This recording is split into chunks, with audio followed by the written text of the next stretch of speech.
दोस्तों, दुनिया में कुछ स्पेशल प्रिजन ऐसे भी हैं जिन्हें तोड़ना इम्पॉसिबल माना जाता है। लेकिन आज हम आपको जेल तोड़ने की एक ऐसी सच्ची घटना के बारे में बताने वाले हैं जिसको इतिहास में हुए अब तक के सबसे खतरनाक प्रिजन एस्केप में से एक माना जाता है। क्योंकि इस प्रिजन एस्केप में एक या दो नहीं बल्कि पूरे 38 कैदी एक साथ जेल तोड़कर भाग गए थे। और वो भी कोई ऐसा वैसा जेल नहीं बल्कि आयरलैंड के ब्रिटिश आर्मी कैंप के डिटेंशन सेंटर को। तो आखिर कौन थे वो लोग और किस तरह इस जेल को तोड़ने में कामयाब हो पाए, आइए जानते हैं आज की हमारी इस वीडियो में। दोस्तों, उत्तरी आयरलैंड में ब्रिटिश आर्मी कैंप के अंदर एक डिटेंशन सेंटर हुआ करती थी जिसको तोड़कर भाग पाना नामुमकिन माना जाता था। इस मैक्सिमम सिक्योरिटी प्रिजन का नाम मेज प्रिजन था, जिसको सन 1971 में उत्तरी आयरलैंड संघर्ष के दौरान खासतौर से आयरलैंड की आयरिश रिपब्लिकन आर्मी यानी IRA के सदस्यों को कैद करने के लिए बनाया गया था। अब शुरुआत में इस जेल के अंदर सिर्फ IRA के सदस्यों को ही कैद किया जाता था, लेकिन कुछ समय बाद ही ब्रिटिश सरकार एक ऐसी पॉलिसी लेकर आई जिसके तहत इस जेल में IRA के सदस्यों के साथ ही आयरलैंड के आम लोगों को भी बिना किसी कोर्ट ट्रायल के कैद किया जाने लगा। और हैरानी की बात यह थी कि ब्रिटिश सरकार की ये गैरकानूनी पॉलिसी 4 साल तक इसी तरह चलती रही थी, जिसकी वजह से ना जाने कितने बेगुनाह लोगों को इस जेल की सजा भुगतनी पड़ी। दोस्तों, अब इस जेल की सिक्योरिटी की अगर बात की जाए तो ये उस समय दुनिया की सबसे मजबूत जेलों में शुमार की जाती थी। दरअसल इस जेल के अंदर कई अलग अलग ब्लॉक बने हुए थे और ये सभी ब्लॉक अपने आप में एक अलग जेल की तरह होते थे, क्योंकि यहाँ कैद किए जाने वाले कैदियों को दूसरे ब्लॉक में जाने की परमिशन नहीं दी जाती थी और कैदियों की छोटी से छोटी हरकत पर भी कड़ी नजर रखी जाती थी। कोई भी कैदी अगर अपने डेली रूटीन के अलावा कुछ नया करने की कोशिश भी करता तो उसको तुरंत पकड़ लिया जाता था। इसके अलावा हर एक ब्लॉक चारों तरफ से एक बेहद मोटी और 18 फीट ऊंची कंक्रीट की दीवार से घिरा हुआ था। साथ ही ये पूरा डिटेंशन सेंटर एक 15 फीट ऊंची लोहे से बनी बेहद मजबूत बाड़ से घिरी हुई थी, जिसके टॉप पर कांटेदार तारों का एक बड़ा गुच्छा लगा हुआ था। दोस्तों, जेल की दीवारें ब्लास्ट प्रूफ थी, जिन्हें छोटे मोटे विस्फोट से तोड़ पाना नामुमकिन था। इसके अलावा जेल के हर एक ब्लॉक के अंदर जाने और उससे बाहर निकलने के लिए मोटी स्टील से बनी एक बेहद मजबूत ऑटोमेटिक दरवाजा भी लगा हुआ था, जिसके खुलने और बंद होने का ऑपरेशन जेल के कंट्रोल सेंटर से किया जाता था। और दोस्तों, इन्हीं सब खूबियों की वजह से इसको पूरे यूरोप का सबसे मजबूत जेल माना जाता था, जिसको तोड़कर भागना सच में नामुमकिन था।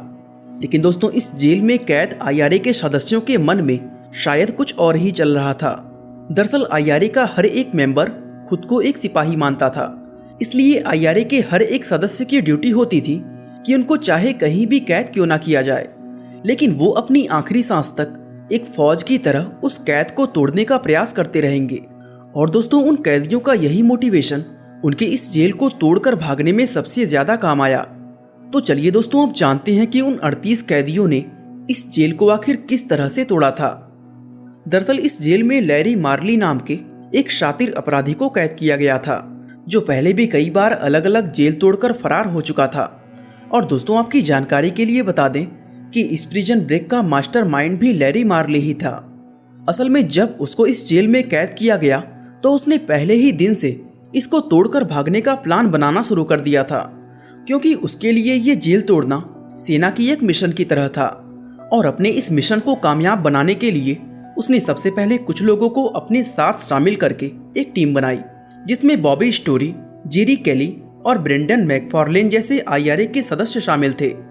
दोस्तों, मार्ली अपने इस प्लान पर बिल्कुल एक मिलिट्री मिशन की तरह काम कर रहा था। उसने हर एक ब्लॉक में मौजूद अपनी टीम के सदस्यों को उनके पद के अनुसार अलग अलग काम सौंपे थे और हर एक व्यक्ति को उसके प्लान के बारे में सिर्फ इतना ही बताया जितना उसे जानने की जरूरत थी, क्योंकि मार्ली ये नहीं चाहता था कि उसके किसी आदमी के पकड़े जाने पर उसका पूरा प्लान ब्रिटिश ऑफिसर्स को पता चल जाए। मार्ली के इस एस्केप प्लान का पहला स्टेप इस जेल के लेआउट को अच्छी तरह समझना था, क्योंकि जेल में मौजूद कोई भी कैदी इसके नक्शे के बारे में कुछ नहीं जानता था। दरअसल दोस्तों, मेज प्रिजन के सभी कैदियों को उनकी आंखों पर पट्टी बांधकर इस जेल में लाया जाता था, इसलिए ये कोई नहीं जानता था कि जेल बाहर से कैसी दिखती है और आखिर इसका लेआउट कैसा है। इस काम को करने के लिए लैरी और उसके साथियों ने बाहर मौजूद अपने परिवार के लोगों की मदद ली उन्होंने जेल में उनसे मिलने आने वाले लोगों से जेल के बाहरी नक्शे के फोटो मंगवाए और उन फोटो की मदद से मार्ली व उसके साथी जेल के पूरे नक्शे को अच्छी तरह समझ गए। दोस्तों, जेल का नक्शा समझने के बाद अब बारी थी दूसरे स्टेप की, और ये दूसरा स्टेप जेल में तैनात हर एक गार्ड की कमजोरी और उसको मैनिपुलेट करने के तरीकों के बारे में जानना था। इसके लिए मार्ली व उसके सभी साथियों ने गार्ड्स के साथ अच्छा व्यवहार करना शुरू कर दिया ताकि वे गार्ड्स के करीब जाकर उनके बारे में बेहतर तरीके से जान सके। इन कैदियों ने गार्ड्स से नज़दीकी बढ़ाने के लिए उनसे उनके फेवरेट स्पोर्ट्स के बारे में बातें करना और उनके लिए चाय बनाने जैसे छोटे छोटे काम करना शुरू कर दिया। हालांकि इसमें थोड़ा समय ज़रूर लगा, लेकिन मार्ली का ये प्लान काम कर गया, क्योंकि उनके ऐसा करने की वजह से उन्हें गार्ड्स की कुछ ज़रूरी बातें, जैसे उनके शिफ्ट बदलने का टाइम और दिन में उनके सबसे ज़्यादा बिजी रहने का समय, ये सब बातें पता चल गया। और दोस्तों, ये सारे इन्फॉर्मेशन आगे इन लोगों के प्रिजन एस्केप में काफ़ी काम आने वाली थी।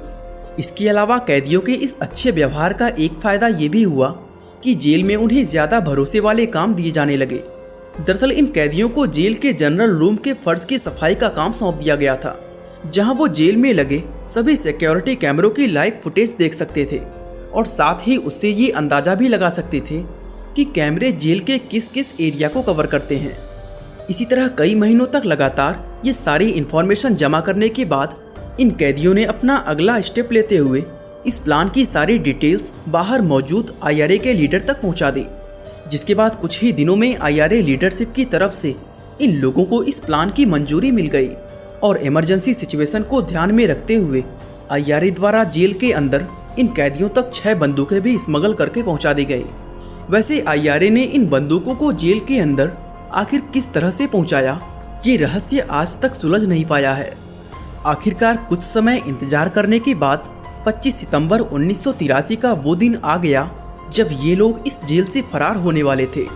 दरअसल इस एस्केप के मास्टरमाइंड लैरी मार्ली ने ये प्लान बनाया था कि वो H7 ब्लॉक में तैनात सभी गार्ड्स को बंदी बनाकर जेल में खाना लाने वाली वैन की मदद से फरार होंगे। और इस प्लान के तहत दोपहर के 2:30 बजे एक साथ सभी कैदियों ने H7 ब्लॉक के गार्ड्स पर हमला बोल दिया। अब चूंकि 25 सितंबर संडे का दिन था, इसलिए उस दिन गार्ड्स गिनती में काफी कम थे और इसी के चलते सिर्फ कुछ ही मिनटों में कैदियों ने बड़ी आसानी से लगभग सभी गार्ड्स को बेहोश करके H7 ब्लॉक का पूरा कंट्रोल अपने हाथ में ले लिया। साथ ही कैदियों ने उन सभी गार्ड्स की यूनिफॉर्म उतारकर खुद पहन ली ताकि दोस्तों बाहर मौजूद गार्ड को उन पर कोई शक ना हो। अब H7 ब्लॉक तो इन कैदियों के कंट्रोल में आ चुका था, लेकिन जेल के दरवाजे खोलने के लिए अभी कंट्रोल सेंटर को काबू में लेना बाकी था। और ये काम करने के लिए जेरी केली एक गन लेकर किसी तरह छिपते छिपाते कंट्रोल सेंटर तक पहुंच गया। वहां जाने के बाद उसने रूम के अंदर मौजूद गार्ड्स पर बंदूक तान दी और उससे सरेंडर करने की डिमांड की, लेकिन गार्ड ने जेरी की बात नहीं मानी, जिसके चलते मजबूरी में जेरी को उस पर गोली चलानी पड़ी। वो गोली गार्ड के शरीर को छूते हुए निकल गई, जिससे वो तुरंत ही बेहोश हो गया।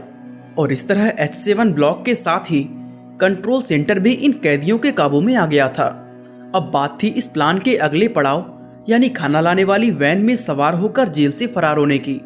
और दोस्तों, इसके लिए सभी कैदी वैन के आने का इंतजार करने लगे।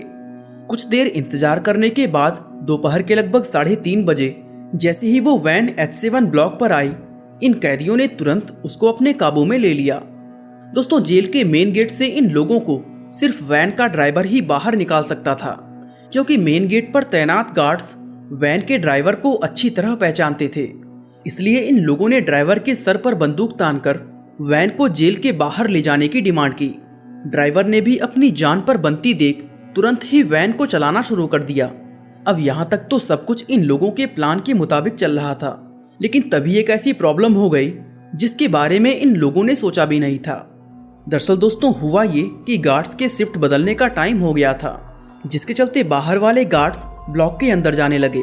अब जैसे ही वो गार्ड अंदर गए, वैसे ही उन्हें तुरंत समझ आ गया कि गड़बड़ क्या है, और उन गार्ड्स ने कंट्रोल रूम में मौजूद कैदियों को अपने काबू में लेकर तुरंत ही जेल का मेन गेट बंद कर दिया, जिसकी वजह से कैदियों को बाहर निकलने के लिए मेन गेट पर मौजूद गार्ड्स के साथ हाथापाई करनी पड़ी। ये हाथापाई कुछ मिनटों तक चली, जिसके बाद 38 कैदी जेल की बाड़ को फांदकर बाहर निकलने में कामयाब हो गए। अब चूंकि वो वैन जेल के अंदर ही रह गई थी, इसलिए मजबूरी में इन लोगों को वहां से पैदल ही भागना पड़ा। यही वजह रही कि उन भागे हुए 38 कैदियों में 15 कैदियों को ब्रिटिश ऑफिसर्स द्वारा उसी दिन वापस पकड़ लिया गया था। लेकिन दोस्तों बाकी के बचे हुए कैदी आयरलैंड का बॉर्डर पार करने में कामयाब हो गए और वे कभी भी उन ब्रिटिश ऑफिसर्स के हाथ नहीं आए। बाकी दोस्तों आज के लिए बस इतना ही। आप इसी तरह के टॉपिक का सजेशन हमें कमेंट बॉक्स में दे सकते हैं, हम जरूर उन पर वीडियो बनाने की कोशिश करेंगे। बाकी वीडियो को लाइक, शेयर और लाइव हिंदी फैक्ट्स को सब्सक्राइब करना बिल्कुल ना भूलें। आपका बहुमूल्य समय देने के लिए बहुत बहुत धन्यवाद।